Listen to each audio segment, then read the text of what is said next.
Am I the a-hole for choosing to live with my mom and have only court-ordered contact with my dad, even though my dad thinks I should side with him because he blames my mom for my half-sister's death?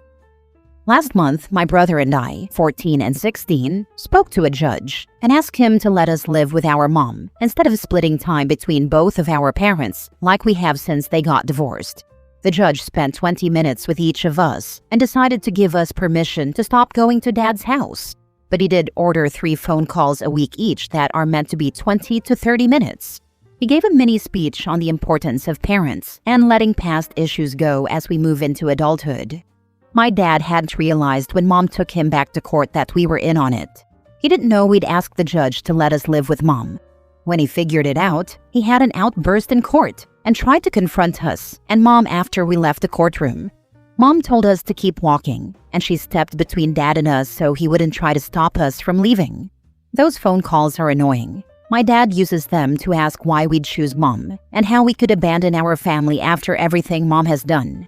He accuses Mom of parental alienation and doesn't believe us when we say she never said anything bad about him or Heather, his wife, or our half-siblings. He doesn't believe us, and he always brings it back to Mom's responsibility for my half-sister's death 9 years ago. Not sure how much background you need, but here's the important stuff. Dad cheated on Mom with Heather. Mom found out and divorced Dad. I was 3 and my brother was 1. Heather and my dad tried to have kids, and she had 3 miscarriages. Then Heather's 4th pregnancy went better, but she went into really early labor and my half-sister was a preemie. My dad and Heather had a lot of money issues, and they started a GoFundMe to help them cover costs and everything. My mom won a car in some local competition and sold it for the money. Dad knew about it or found out online and asked Mom for the money. My mom said no and refused to donate to the GoFundMe too. My dad and Heather ended up missing a lot of rent deadlines, and then my half-sister died. My dad and Heather always blamed Mom for it. They said if she had been less selfish and had put aside her hatred for them and helped by donating money or letting them borrow the money she got for the car, my half-sister would have lived. My dad said Mom knew all about the miscarriages and he bet she enjoyed knowing he and Heather were suffering. They talked about their anger and hate for Mom around us a lot. We were told they blamed Mom. Dad always stopped himself before going too far, but he said stuff over the years about how we should be extra loyal to him and Heather because we know Mom was the reason our half-sister died. I always hated it, and my brother did too, as he got older and understood more. My dad and Heather ended up having more kids after they got back on their feet. I was 14 when someone in Dad's family told me about the affair, and they told me it made everything that happened after more intense. I told my brother. We felt awful for Mom and saw Dad in an even worse light than we did for all the stuff he talked about her. That's what led to our decision to live with Mom. My dad still thinks we should hate Mom, and he talks to us like we're crazy for our choice. I know my dad still has grief he never worked through, but I don't think he's right. And I think he's crazy to expect us to hate Mom for the same reason he does. Am I the a-hole? Is it so weird that I made this choice? Now for the top comments. Not the a-hole. Why would your mom pay a mistress's hospital bills? Your kids are your responsibility. I wouldn't even consider them my siblings. Anything born of a traumatic negative experience like cheating invalidates any family tie in my opinion. Maybe he and his mistress should have worked multiple jobs instead. Your mom owes them nothing. They used to say that Mom should have put her feelings aside and thought of an innocent baby and thought of us and how we'd feel losing her. My dad used to really push that point that Mom could have done it for us if she was too cold-hearted to support an innocent baby. Your father and his wife need serious therapy. Your mother had nothing to do with their child's death. What they are demonstrating is misdirected anger and blame driven by grief. Their child was born premature and had health conditions. There is no guarantee that any money your mother provided would have changed the outcome. You and your mom are doing the right thing by separating from a toxic situation. Until your father and his wife seek therapy, you absolutely should limit your time around them, as they are too unstable and mentally unhealthy for you and your brother, and I'm deeply concerned about their behavior around their other children, not the a-hole. I don't know if therapy or grief counseling would fix his anger. He would probably still blame her for what happened, because it works to make her the bad guy, and him and Heather the victims of my mom. Even though he tried really hard, I never thought it was Mom's fault, and I think it's a weird thing to blame her for. It's not like my half-sister was outside a hospital and being denied medical treatment because of the money. She was in the hospital. All Mom would have done by donating is take some of the financial pressure off them. Next story. Am I the a-hole for making my dad cry on purpose? I, 20 male, recently got diagnosed with leukemia, and it's bad. I'm always tired and in pain now, and I'm completely bald from chemo. My parents got divorced when I was 5, and Dad remarried when I was 7. His new wife basically told him it was either me or her, and he chose her. I'd still see him here and there, but I never slept at his new house. He'd always tell me that he loved me though, which was straight up BS because if he did, he'd have fought his wife for me. I was always very close to his side of the family since Mom was from a different country, and her entire family lived there, even my grandparents who are both dead now. My grandparents would always show me photos of the stuff Dad would do with his new family and kids, and all the vacations he'd take them on, and it always hurt me. I hated him for years. Once I was diagnosed, it broke something in him, and he finally put his foot down and decided to actually be a dad to me. He became super dad. He'd always be by my side and wouldn't leave me alone. He even brought me to his house and introduced me to his kids despite his wife's wishes. He says he wants to make it up to me and that he's always loved me and that he wants to make sure I know that. It's gotten so much though. My younger self would have loved this, but I hate it.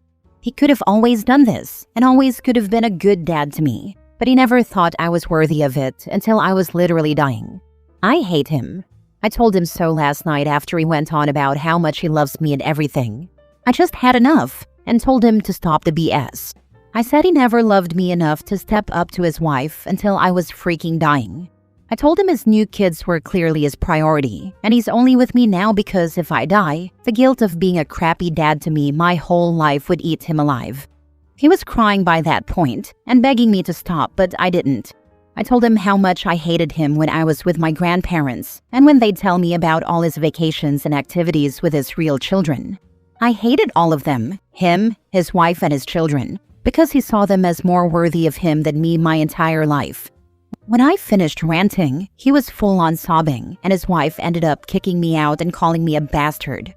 My mom and stepdad say I went too hard on him, and that he's really struggling with everything.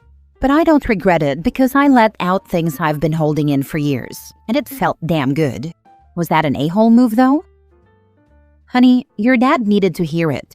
I don't know what story he has told himself all this time, but you shattered the illusion. Let's see if he finally stands up to his wife now. I mean, he let her kick his dying son out of his house right in front of him, so…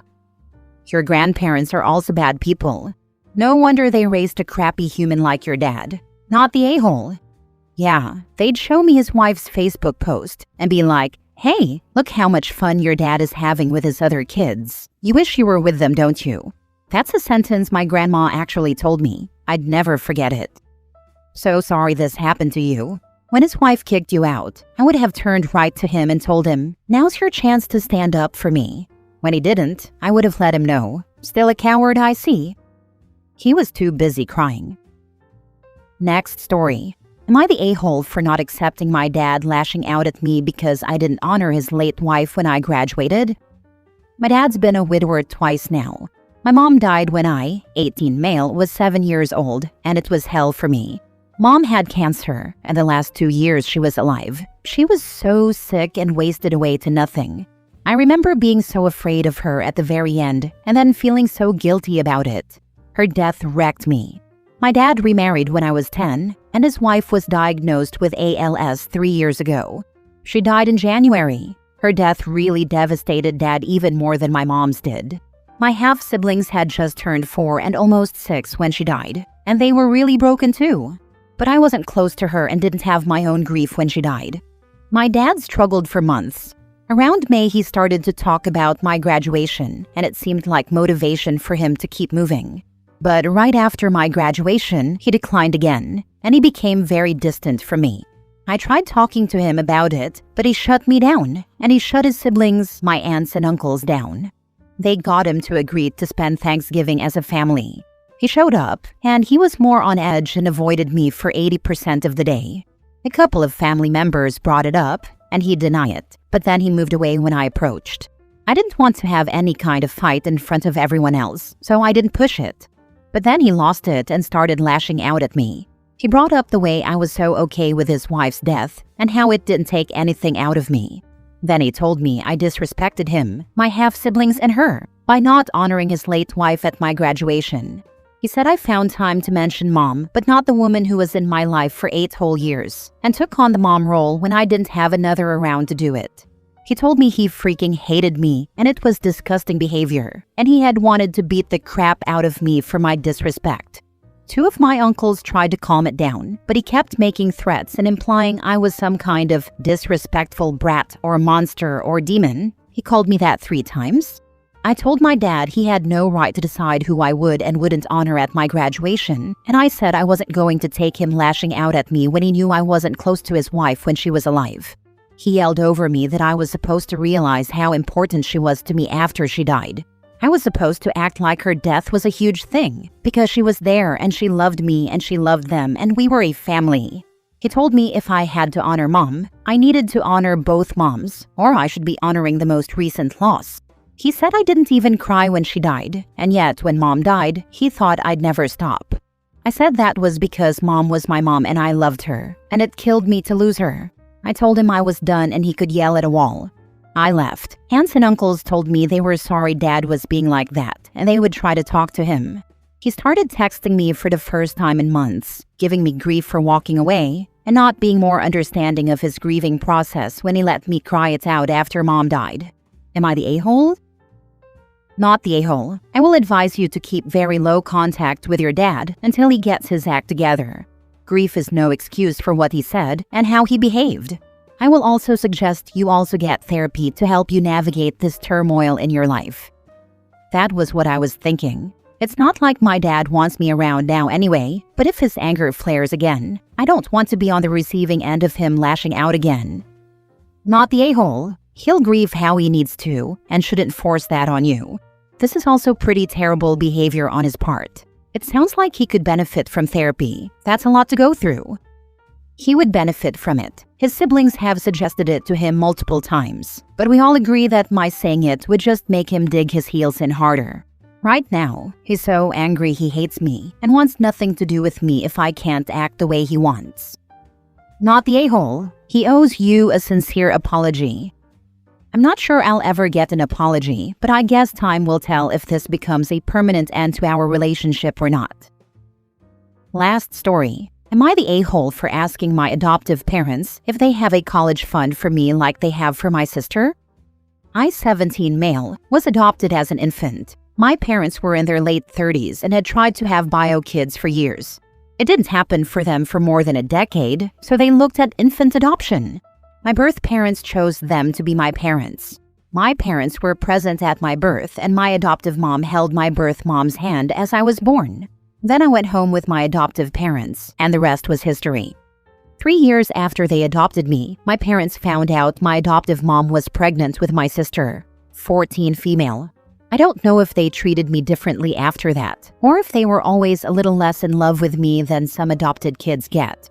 But I always felt that my sister was the clear favorite and their real child. My parents adore her. They spoil her. She got all the cute nicknames, like Little Sweetheart and Baby Star, to list a couple of them. They were also really obsessed with how much she looked like a perfect mix of the two of them. Mom's eye color and nose, dad's hair color and round face and other features. A few of my cousins used to rub it in real good, that my parents had their real kid now, and that if they could send me back, they would. My family knew they said it, but nobody ever seemed to care very much.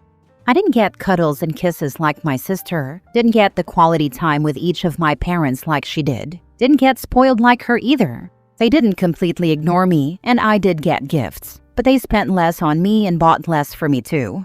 Maybe it was the fact I'm a guy and she's a girl? I don't know. I told my parents a few times that I felt left out, and they didn't change anything or acknowledge whether it was true or not. It was just like, oh, and then they moved on. My sister noticed the difference, and she'd make fun of it. She used to say she wished she had a real sibling and not a fake one, or how our cousins were her real family and not me. A year ago, I found out my parents had a huge college fund for my sister. They were talking to my aunt, mom's sister, about it, and how they had invested from a few things and taken from their savings for it. They never mentioned having one for me, which stung, and I thought about it a lot. I got asked in school if I had money or would get help from my parents for college, and I never knew what to say. I told them I didn't think so, and then financial aid was discussed. I reached out to my birth parents a few months ago, too. My parents gave me their names and info they had, and they don't want a relationship with me. My parents said they expected as much, but figured it wasn't their place to say. They didn't comfort me or anything, and my sisters said I had 4 parents who didn't want me, so I must be broken. 2 weeks ago, my parents asked me to speak to my guidance counselor about how busy they are, and tell her she should talk college stuff with me and not them. I figured she wanted to find out about the money, and that's why she wanted to talk to them. It got to me, and I asked them if they had a college fund for me like they have for my sister. They asked me how I knew about it, and then got mad at me for asking the question. I asked them why they'd make sure she has one but not me, when I'll be going to college first, and they asked me why I was asking questions that are none of my business. It made me feel like crap. And since that day, there's been a whole lot of tension in the house, and my sister is rubbing it in that she gets a college fund and I don't. My parents never said either way, but not saying anything is basically an answer, right? Am I the a-hole? Not the a-hole. It is 100% your business whether or not you have a college fund, and the fact that your parents are trying to tell you it's not is frankly quite bizarre. Whether they do or don't could drastically impact your life. They chose to be your parents the moment you were born. They don't get to just back out of important responsibilities that come with having a kid just because they had another one, and I'm so sorry that they're enabling the behavior from your sister and cousins. It is weird, but I think it's another way for them to not outright reject me as their son, but to not answer the question either. So instead of saying yes or no, they say it's none of my business, which kind of felt worse. Do you have extended family you could reach out to? You mentioned cousins. Could your aunts and uncles help you? Even if they can't, telling them about your situation and asking for their help will certainly shame your POS parents, which is what they deserve. I won't get support. The adults in my family all knew how I was treated by my cousins and said nothing.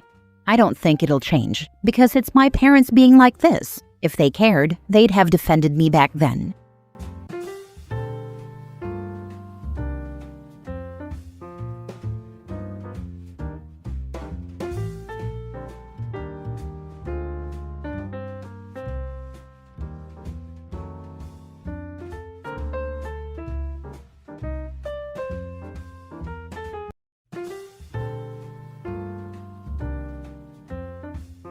Am I the a-hole for emptying out my dad's estate, basically making his will useless? I, 48 male, have helped my father keep his business afloat for years.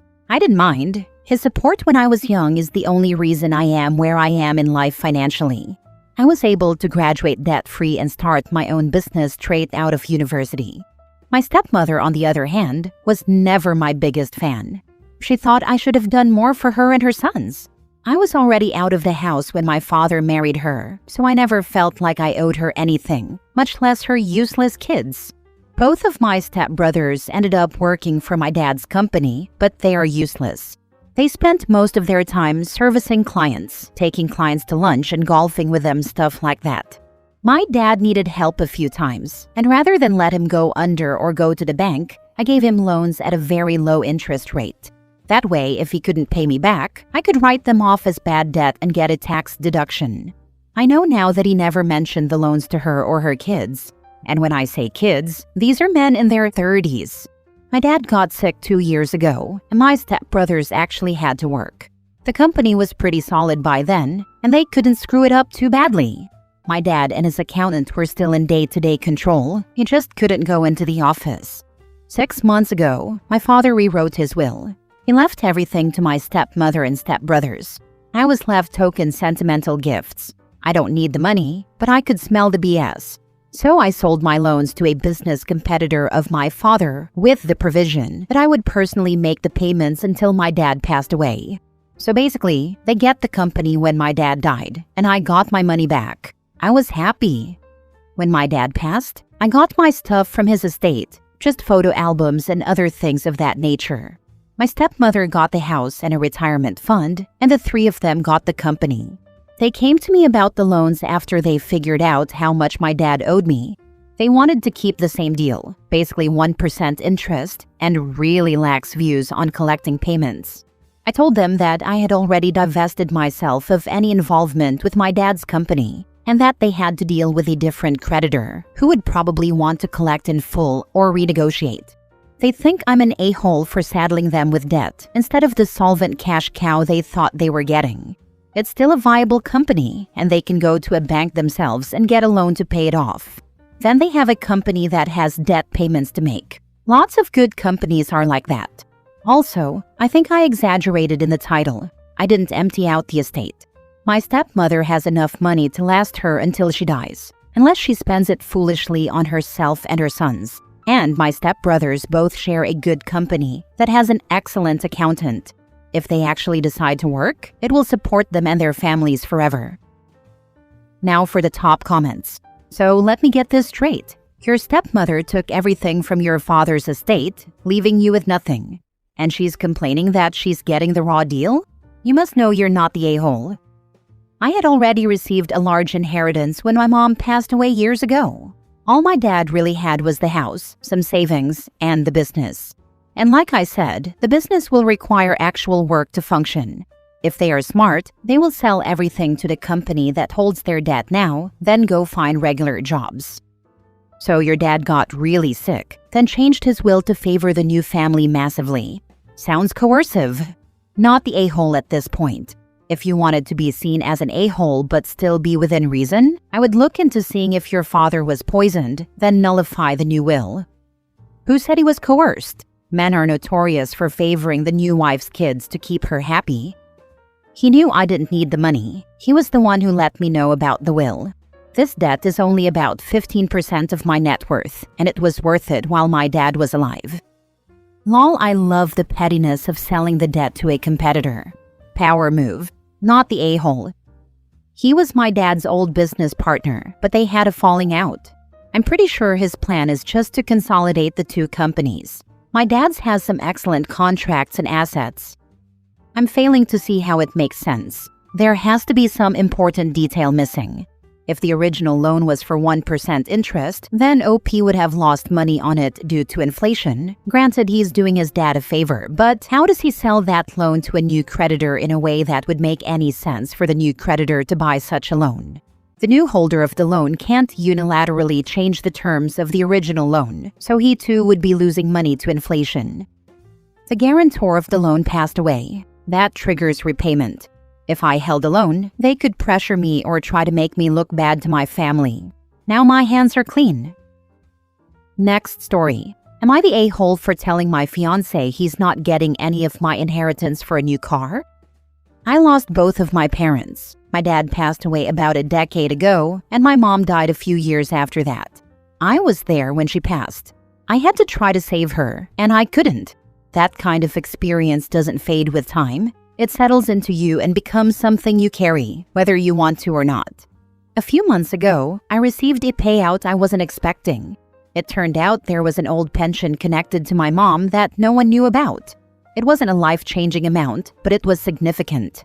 When I found out, it hit me harder than I expected. This was it, the last tangible thing I would ever receive from my parents. No more surprises, no forgotten accounts, no final letters. This was the end of that chapter, financially and emotionally. My fiancé and I got engaged last summer. We've been together for a long time and bought a house together about a year and a half ago. Every bit of savings we had went into that house, so wedding planning has been on hold. We've always kept our finances completely separate. Everything is split down the middle, even though he earns more than I do. That's how it's always been, and it's something we both agreed on early in the relationship. When this money came in, my first thought wasn't practical, it was emotional. I thought, finally we can have a wedding. It felt like my parents were giving me one last gift, a way to be present for something they'll never get to see. For the first time since losing them, the money didn't feel like money. It felt like love, like closure, like something deeply personal. His first thought was a new car. He brought it up almost immediately. He suggested we use some of the money to get him a better vehicle. That stopped me cold. I bought my own car last year on finance. I saved for the deposit myself and never asked him for a cent. I didn't even consider asking because that's not how we've ever handled money. I tried to explain why this felt different. This wasn't savings I built up through work. It wasn't shared income. It was the last connection I have to my parents. But he keeps brushing that off, acting like money is money, and saying that since we're getting married, it should be shared. But we're not married yet, and even if we were, we've never shared finances before. So why does he suddenly feel entitled to this now? I told him no. I was clear and firm about it. Since then, things have been tense. He says I'm being selfish. I say he isn't entitled to my inheritance, especially when he wants to spend it on something solely for himself. Now I'm left questioning everything. Not just this argument, but what it says about our values, our boundaries, and how he views my grief. So am I the jerk for wanting to keep this money for something meaningful to me, rather than handing it over for his benefit? I think the last gift from your parents is showing you who you are about to marry. Take it as a sign and act accordingly. If he can't respect this now, tying your future to him financially or emotionally is gonna be a nightmare. Oh yeah, this dude is one selfish MF who has zero respect for OP. It's like her parents are reaching out from beyond with a giant megaphone, screaming for their daughter to run. First of all, I find it appalling that this a-hole refuses to split the bills proportionally to what he and OP earn. If he wants to pull the almost married card, then he should have been treating OP like his partner, not his roommate. Where was he while his lower-earning partner was skimping and saving for the down payment on her new car? He was sitting by, watching while basically taking advantage of OP. And now he thinks he's entitled to her final gift from OP's parents? Oh hell no, OP. She needs to nope out of this relationship before she's tied herself any further to this massive a-hole. Not the jerk. He makes more than you, only pays half the shared expenses, didn't even offer to help you get a new car, and now he's demanding that you buy him a new car with your inheritance, instead of using that money to get married. 99.999% of the replies to this post are telling you to walk out on this man, and they're absolutely 100% right. Your mom didn't just leave you some money, she is also saving you the cost of your inevitable divorce from this selfish, manipulative jackass. Next story. Am I the jerk for kicking out relatives after I came back from a work trip? I'm a woman in my late 20s, and I live alone in a small but very cozy apartment that I worked hard to afford. A few months ago, I had a long work trip planned, almost 3 weeks, and around that time some distant relatives reached out. They were visiting the city for personal reasons and asked if they could stay at my place for a bit. We are not close. I see them maybe once every couple of years at family gatherings, but my mom pushed me a little and said it would be the right thing to do. I agreed, with very clear rules. No parties, no extra guests, clean up after yourselves, and treat it like it's not yours. While I was away, they sent a few polite messages, thanking me again and saying everything was fine. I honestly didn't think much about it because I was busy with work and deadlines. When I finally came back home, I opened the door and instantly felt my stomach drop.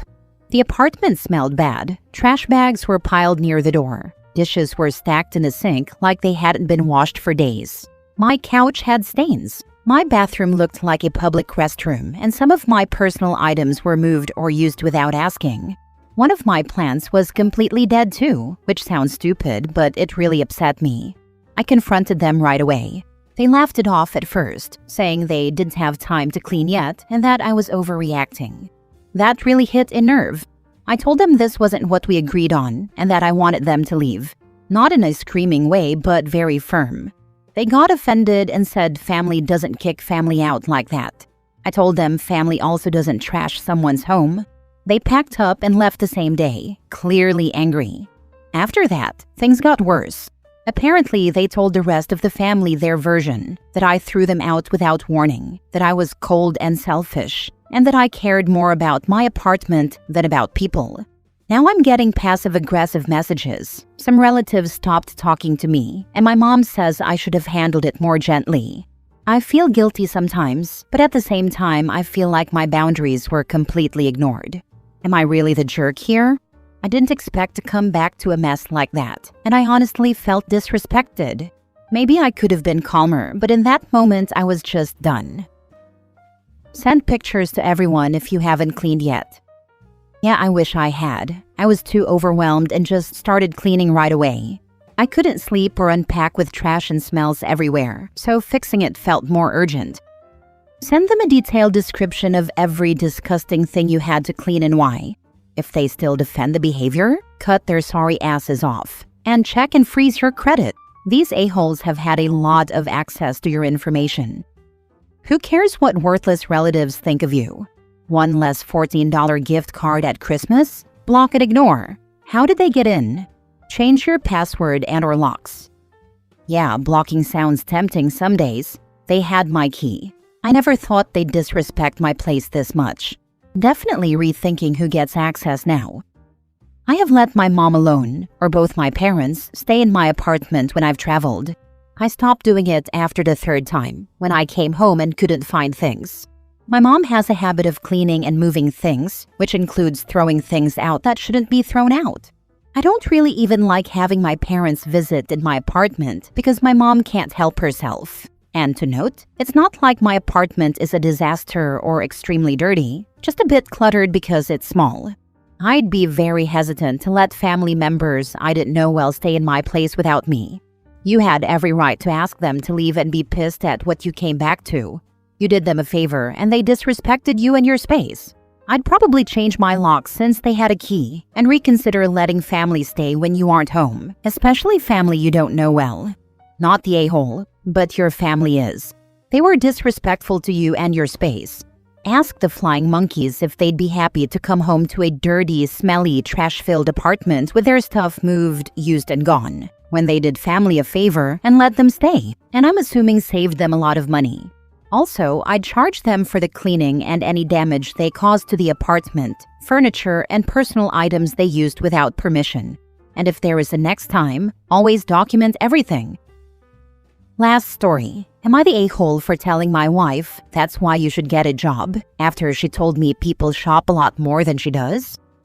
So my wife and I are in our late 30s. We've been married for 13 years, and she's been a stay-at-home mom that whole time, other than doing a short Grubhub gig for a few months. She made the decision to be a stay-at-home mom because she wanted to spend time with the kids and not miss anything, even though when we were dating, she said she wanted to work, and I expressed wanting to be a dual-income household. One child is mine biologically, the eldest is not. They are 14 and 11. Yesterday, my wife went to the mall shopping, and when she came back, she said, "You should have seen all those people with a lot of bags spending over $800. And here I was spending only $100. I felt poor." I told her, "Well, if you feel poor, maybe it's time for you to get a job." She went silent and walked away. For reference, I make $130,000 at my job after taxes, and we live in a low cost of living city with modest expenses. I give her $1,000 a month in fun money, and she feels it's not enough anymore. We have a separate fund for gifts. The fun money is purely for fun. This trip to the mall was just shopping for herself. I could increase her allowance, but I think it's reasonable as it is, so I just throw the extra into investing. She's always saying how we should invest less and spend more, but I disagree. She often shows me her friends on vacation, their wives shopping, or what new car their husbands bought them, etc. And I always say the same thing. Most of those wives work jobs too, and she doesn't. So I feel it's not an apples-to-apples comparison. Am I the a-hole? Guess who's not at the mall spending anything? Poor people. Her dad is said as flawed. Also, the working at the mall. My personal theory? She doesn't need more money. She needs more to do. I'm not sure I could spend $1,000 a month in fun money, but I work full-time and don't have time to spend thinking so much about myself. Ding ding ding. She originally wanted to be a stay-at-home mom so she didn't miss her kids growing up, except now they are at the age where adolescents demand independence and autonomy, in addition to their friends becoming the primary influences on their personality and behavior. So she's not necessarily as present as she once was. She needs to learn a hobby or get a job if it's bothering her that she can't show off material wealth, since not shopping more often is preventing her from receiving that temporary dopamine hit. Justified, not the a-hole. She could be working a job remotely from home during the many hours the kids are in school. What does she do all day? She does yoga with her friends, then they go have brunch. Then she'll run errands, clean or go shopping, and then cook dinner.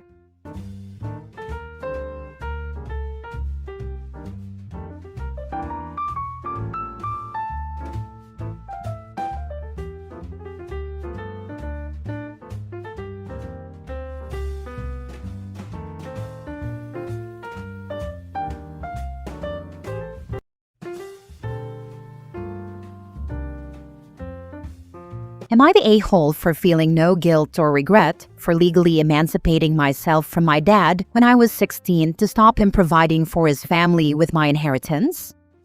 Let me start with the background because that's relevant here. My parents divorced when I was 4. My dad cheated on my mom with multiple women and got more than one other woman pregnant. I lived primarily with my mom and saw my dad every other weekend. When I was 7, my dad got remarried. He later adopted his wife's daughter and then had more children with her. He didn't have anything to do with the kids he conceived through his affairs, but he still had more kids than he could afford with his wife. When I was 14, my mom was diagnosed with cervical cancer. It ended up being terminal, and we moved in with my maternal grandparents. We were all worried about my dad stealing from me once I ended up in his custody when my mom died.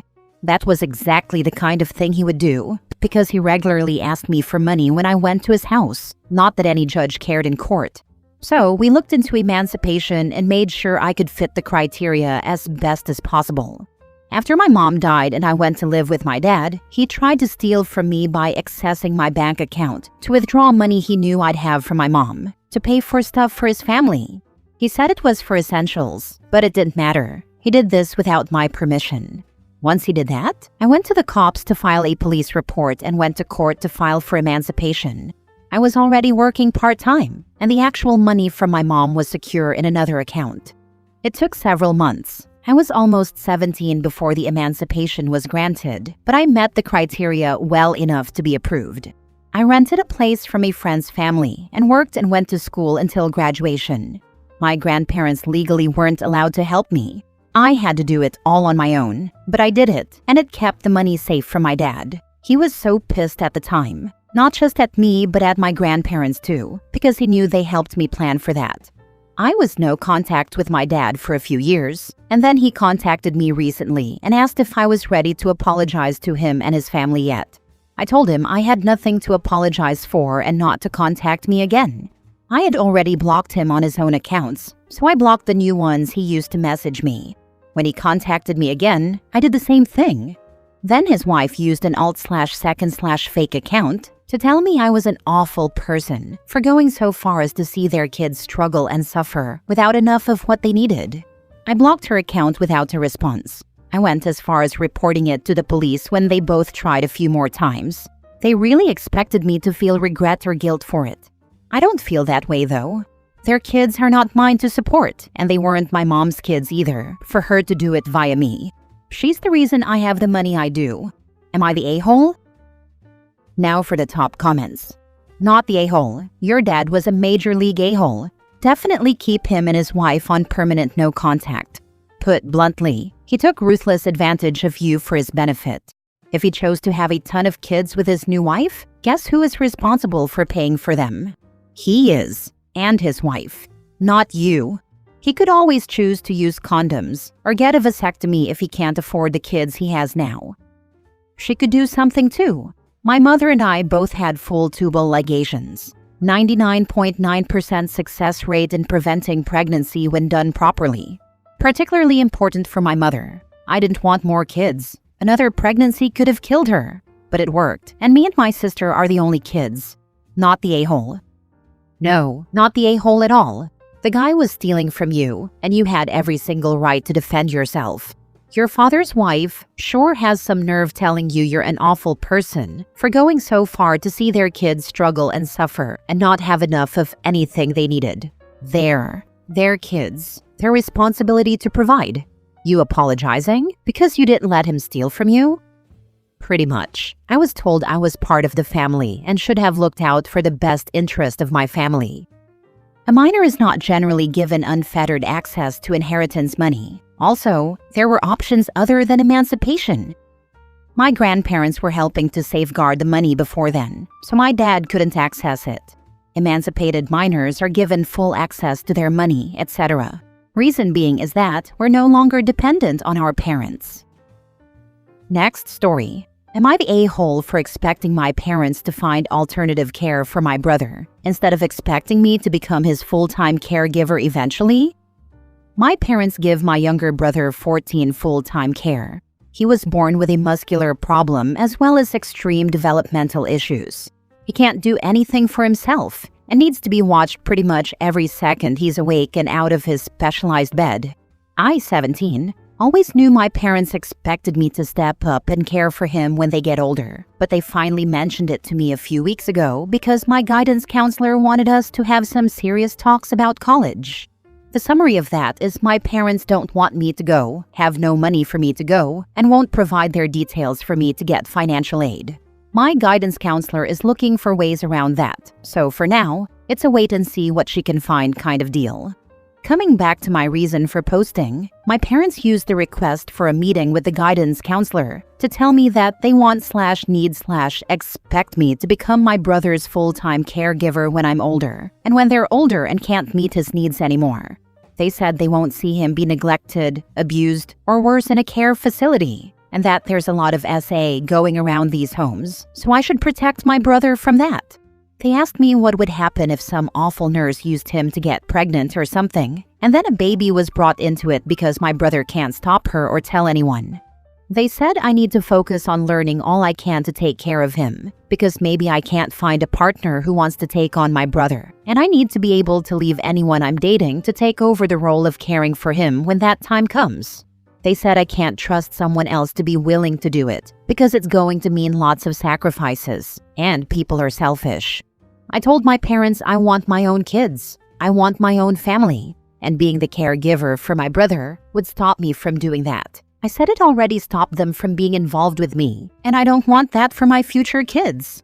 My parents accused me of not loving my brother and of being just as selfish as the majority of humans, who'd rather see a person who already exists suffer and be treated like crap than take care of the family they already have. They said a good brother would be up for the challenge and would give him the best care until he passes. I asked if they were leaving me a lot of money to do that, and they said they hardly have any money. So I told them they want to leave me struggling to feed myself, just to care for him too, and it ticked them off even more because they said I was making it all about me, and being self-centered. Am I the a-hole? Not the a-hole. Your parents are absolute a-holes though. Ask them how they expect you to take care of your brother if they won't let you get an education that will lead to a well-paying career. If that snaps them to attention, let them help you with school, and then just buzz off and live your own life. They expect me to sacrifice my needs for his and avail of all resources to do it. That way I can be home with him and not out working. There's nothing that'll snap them to attention or make them reconsider helping with school. They have their minds made up on that already. Run. I can't run yet. I'm not 18 yet, but when I turn 18, I'll go as soon as I can. Legal emancipation is a thing. It's not an option for me. I don't have the money needed to get emancipation, because part of the requirements for my state is having enough savings to support myself with while having income coming in. Your guidance counselor can help you. If you start the legal proceedings, apply for college and get loans and job. You're supporting yourself the same as most students. Study part and work. Step by step, you can make it happen. There's resources out there to help you. She can maybe help me get into college, but not get emancipated. There are pretty strict guidelines for who's eligible for it, and I don't meet those requirements. I don't have the money that they require you to have. And if I'm already 18, it won't work anyway. We talked about that being an option, but it was very clearly unrealistic for me. Next story. Am I the a-hole for pushing my dad away since my wife died because I have less understanding for how he handled being a young widowed father than I used to? I, 30 male, lost my wife 8 months ago. We have 3 kids, 7 and under, together. The last several months have been incredibly rough for us all, and there has been so much therapy to help us through this. My wife's death was unexpected and sudden. I loved her so much. I would 100% say she was the love of my life, and someone I wanted to make it to 50, 60 plus years with. We made it to 11 total years together. The loss of my wife has caused me to reflect a lot on the loss of my mom, who died when I was 5 years old. It made my dad come to me for reassurances too.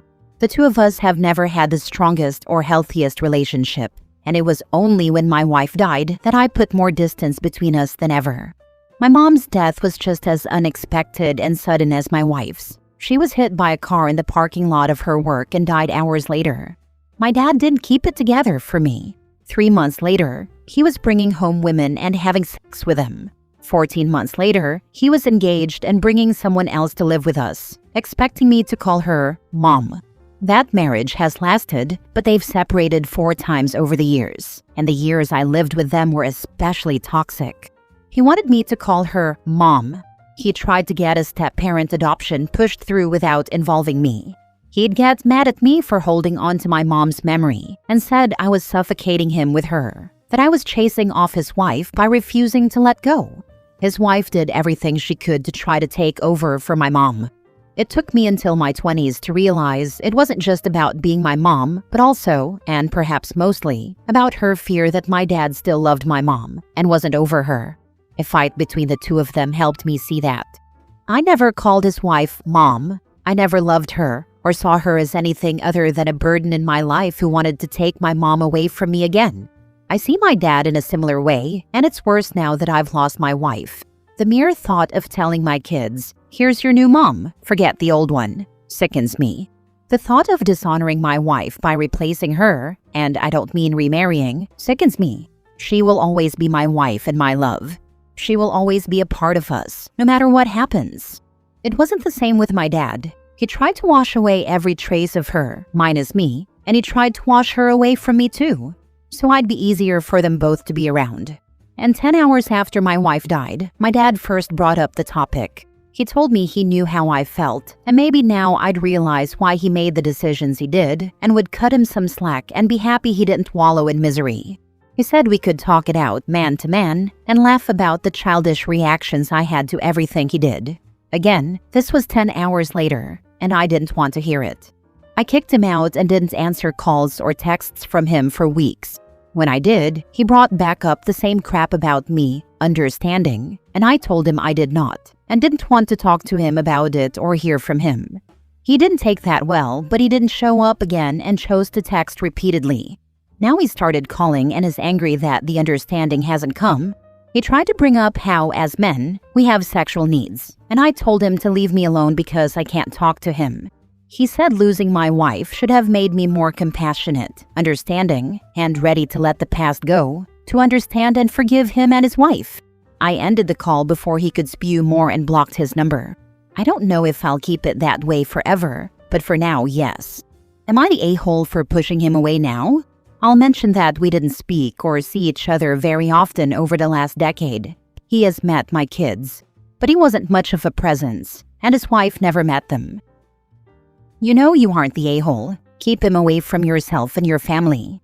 I'm keeping this short because I can't believe he did this to you. I'm so sorry for your loss. Thank you. I'm still trying to figure out if this surprised me or not. I can't say it really did, but maybe some part of me hoped he would have grown the heck up by now. The man that calls himself your father actually sounds happy your wife died, so he can feel like less of an a-hole for his behavior when you lost your mom. You lost your wife and he expects you to have compassion? Wants you to think about your sexual needs a whole 10 hours after her death?